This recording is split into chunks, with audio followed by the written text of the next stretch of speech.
In Belarus, opposition activist Vasyl Parfianko has been sentenced to 1 year in a high-security prison for breaking the rules of so-called preventive supervision. In 2011, the activist was sentenced to 4 years in prison for participating in opposition protests. He was pardoned by President Alexander Lukashenko, but remained under police supervision.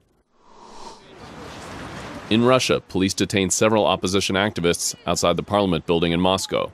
The protesters were calling for an amnesty for prisoners charged with crimes related to violence that broke out at an opposition rally in May 2012 in Moscow, violence that some defendants say was provoked by authorities.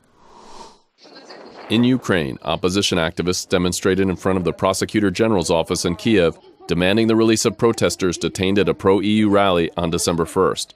The detainees are accused of involvement in riots during a march against the government's rejection of closer ties with the European Union. In Kyrgyzstan, hundreds gathered in the central square of the southern city of Osh to protest the dismissal of Mayor Melis Mirzakhmatov.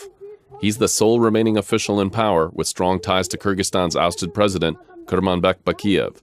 The current government had long sought to remove Mirzakhmatov, but he managed to hold on to his post because of large demonstrations by his supporters.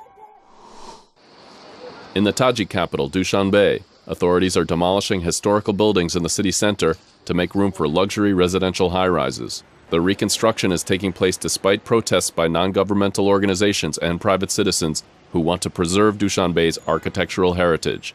And that's the video roundup from Radio Free Europe, Radio Liberty.